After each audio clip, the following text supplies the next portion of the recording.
Hinduism is exactly this, that we have stopped using our reason, our religion has become reasonless. In the same manner as the Western traditions of thinking have become the reason without the faith. Now here comes Gandhi, therefore. He says this very clearly, that where reason stops, faith begins. But what does that mean? That means that you must exhaust your reason. Therefore, he puts these 3 yardsticks to everything that he does. And therefore, he is right in saying that this dichotomy between the scholar academia and let me say that academia need not necessarily be the harbinger of scholarship. It is not, as he has said with that. Scholarship exists somewhere else. And Gandhi said that this national service for me is my training for liberating my soul from the bondage of the flesh. We go on interpreting this one sentence and we find that practitioner and the scholar, this dichotomy, must not exist. Because those who experiment on truth by examining reality, now your infrastructure, your instruments, your tools may be different for examining the reality. And here is the main problem, that the rationality-based tools that the West devised after the Renaissance, they stopped thinking of the truth which is beyond the material reality.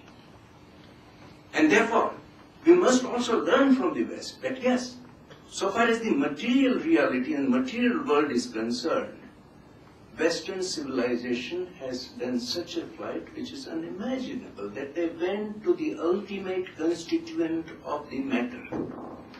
But we forgot also, because of our dememorization, because of the Western education, that Kanad, he died crying, pillow, pillow, pillow.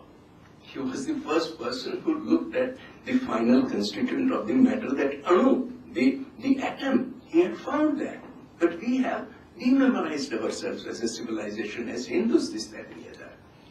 Therefore, the point is that let us not, when we dichotomize, this is again the influence of modern academia, modern rationality-based inquiry into reality. Now, how do we define reality? Because material reality is one thing, but when you traverse beyond that, transcend that, by finally exhausting our reason, where do we lead?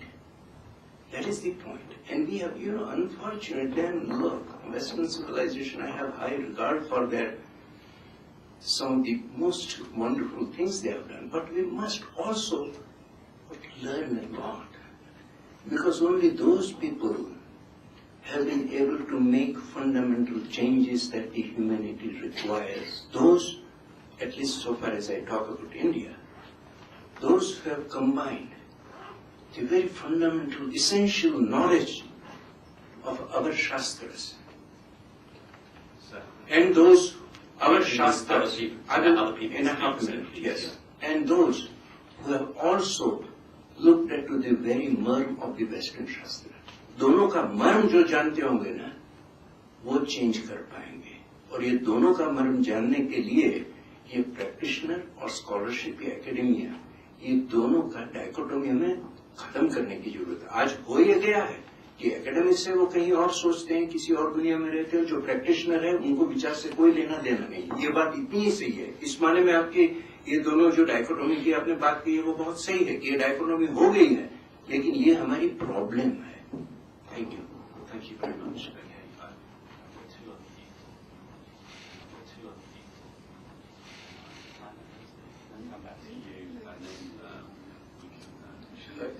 Yeah, I'm sorry, I've got Madhu next and then at the end. You also want to say something. So if we can have these three fairly briefly, please, if you don't mind. I've got you as well. We'll come back to you after, let them speak and then come back to you, okay?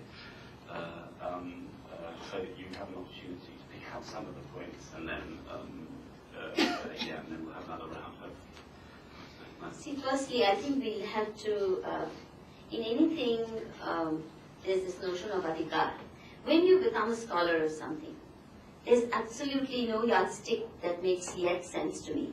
Is it just the moment you've done your MPhil and submitted a little thesis, or done 8 months of fieldwork, or 6 studying a particular sect?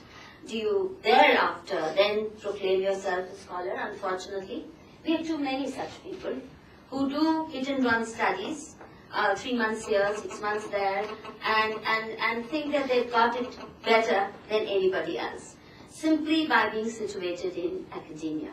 So that in itself, I think, needs to be. When does somebody qualify to that term? I do know that when Shankaracharya and Srivatsi was talking about how they rate their people, when somebody is called Paramhans and when somebody is called Amiya Brahmaswami and a sannyas, there are gradations that the tradition at least has put in place. That it may not always work well is different matter, but at least there's some certification process. But I don't know what's that certification process for scholarship. Secondly, in your paper, Maya, was it Deepa? I'm mixed up between the two. They raised very similar issues. This textbook controversy, yes, I think it's Deepa you were talking about. We easily move from Hindutva, anybody who protests is put in the category of Hindutva supporter, Hindu nationalist. Now, I don't know where to put myself. Who is a Hindu nationalist first? And this is an issue we have debated in the last couple of sessions as well. Is it that I am a Hindu and an acceptable creature as long as I do my little puja at home and mind my own affairs with my own gods? But